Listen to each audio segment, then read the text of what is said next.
잇몸 건강, 생각보다 중요한데 신경 쓰지 않는 경우가 많습니다. 양치를 열심히 한다고 해서 잇몸이 건강할 거라고 생각하기 쉽지만 사실 우리가 자주 먹는 음식 중에도 잇몸에 악영향을 주는 것들이 있습니다. 특히 예상치 못한 음식들이 문제를 일으키는 경우가 많습니다. 그냥 맛있다고 자주 먹었는데 어느 순간 잇몸이 붓고 피가 난다면? 이게 다 우리가 먹는 음식 때문일 수도 있습니다. 오늘은 잇몸 건강을 망치는 의외의 음식 4가지를 알려드리겠습니다. 첫 번째, 말린 과일. 건강한 간식으로 많이들 선택하는 말린 과일이지만 잇몸 건강을 생각한다면 최악의 선택이 될 수도 있습니다. 이유는 크게 2가지입니다. 하나는 끈적한 식감, 또 하나는 높은 당분 함량입니다. 말린 과일은 수분이 빠지면서 당분이 농축되는 특성이 있습니다. 이 때문에 입안에 오래 남아 치아와 잇몸 사이에 들러붙기 쉽습니다. 특히 건포도, 말린 망고, 말린 파인애플 같은 과일들은 본래 단맛이 강한 데다가 말리는 과정에서 당도가 더욱 높아집니다. 이렇게 끈적한 성질과 높은 당분 함량이 결합되면서 세균이 번식하기 좋은 환경이 조성됩니다. 문제는 여기서 끝나지 않습니다. 말린 과일은 쉽게 침으로 씻겨 내려가지 않는다는 특징이 있습니다. 일반적인 과일이라면 수분이 많아 입안에서 씹고 삼키는 과정에서 어느 정도 세척 효과가 있지만 말린 과일은 다릅니다. 당분이 농축된 끈적한 성분이 치아와 잇몸 사이에 남아있기 때문에 이를 깨끗이 제거하지 않으면 잇몸염증을 유발할 가능성이 높아집니다. 말린 과일을 먹고 난 후 특별히 신경 쓰지 않는다면 잇몸이 붓거나 피가 나는 증상이 자주 나타날 수 있습니다. 잇몸 건강을 고려한다면 신선한 과일을 섭취하는 것이 더 좋은 선택이 될 수 있습니다. 만약 말린 과일을 먹고 싶다면 가급적 양을 줄이고 먹은 후에는 반드시 물을 마시거나 입안을 헹궈주는 것이 중요합니다. 또한 치실을 사용해 치아와 잇몸 사이에 남아있는 찌꺼기를 제거하는 습관을 들이면 잇몸 건강을 유지하는 데 도움이 됩니다. 말린 과일은 건강에 좋다고 알려져 있지만 잇몸 건강까지 생각한다면 적절한 관리가 필요합니다. 두 번째, 얼음. 더운 여름이나 긴장되는 순간 무심코 얼음을 깨물어 먹는 사람들이 많습니다. 얼음을 씹으면 시원한 느낌이 들고 어떤 사람들은 스트레스를 해소하는 방법으로도 사용합니다. 그러나 이러한 습관이 잇몸에는 심각한 악영향을 미칠 수 있습니다. 얼음은 매우 단단한 성질을 가지고 있어 씹는 과정에서 치아에 미세한 균열이 생길 가능성이 높습니다. 문제는 이 균열이 시간이 지나면서 점점 깊어질 수 있다는 점입니다. 치아가 약해지면 그 영향이 잇몸에도 전달됩니다. 특히 단단한 얼음을 반복해서 씹으면 치아에 가해지는 충격이 잇몸에도 전달됩니다. 이를 씹을 때의 압력은 생각보다 강하기 때문에 잇몸 조직에도 부담이 생길 수밖에 없습니다. 이러한 충격이 반복되면 잇몸 조직이 약해지고 장기적으로 보면 잇몸 퇴축을 유발할 수 있습니다. 잇몸이 퇴축되면 치아 뿌리가 드러나면서 시린 증상이 심해지고 세균이 더 쉽게 침투할 수 있는 환경이 조성됩니다. 또한 차가운 얼음이 잇몸에 직접 닿으면 혈관이 순간적으로 수축하게 됩니다. 혈관이 수축하면 혈액순환이 둔해지고 잇몸 조직으로 가는 영양 공급이 줄어듭니다. 영양 공급이 원활하지 않으면 잇몸이 점점 약해지고 결국에는 염증이 생길 가능성이 커집니다.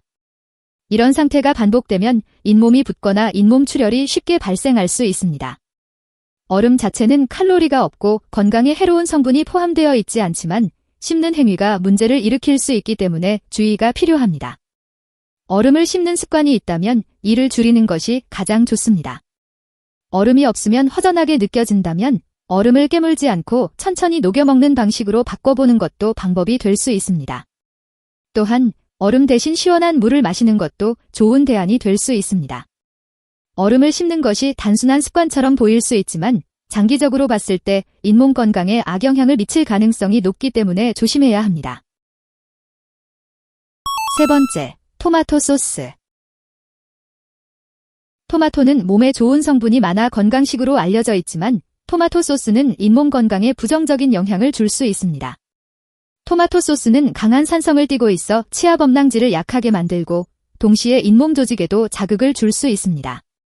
특히 피자, 스파게티, 치킨과 함께 먹는 케첩 등 우리가 흔히 즐겨 먹는 음식들에 토마토 소스가 포함되어 있다는 점을 생각하면 더욱 신경을 써야 합니다.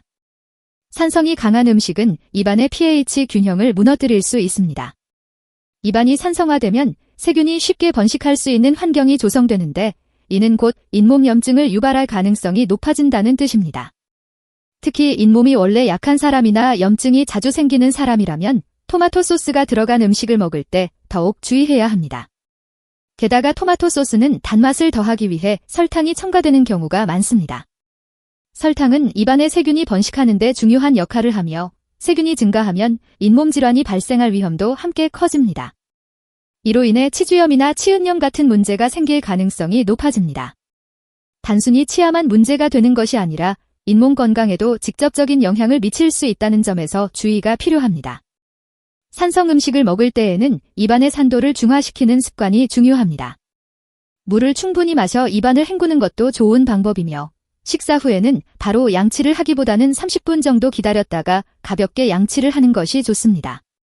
왜냐하면 산성 음식이 치아 표면을 부드럽게 만들기 때문에 즉시 양치를 하면 오히려 치아 손상이 발생할 가능성이 높아지기 때문입니다. 네 번째, 커피. 커피를 마신 후 입안이 텁텁하고 건조한 느낌이 드는 경우가 많습니다. 이는 커피가 침 분비를 감소시키는 성질을 가지고 있기 때문입니다.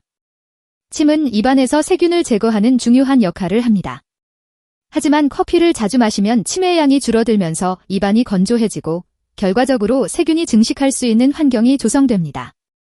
세균이 많아지면 잇몸이 붓거나 염증이 생길 가능성이 높아지므로 커피 섭취 후 입안을 관리하는 것이 중요합니다. 또한 커피는 산성이 강한 음료 중 하나입니다. 지속적으로 산성이 강한 음식을 섭취하면 치아와 잇몸에 자극이 가해지고 장기적으로 봤을 때 잇몸 퇴축을 유발할 가능성이 큽니다.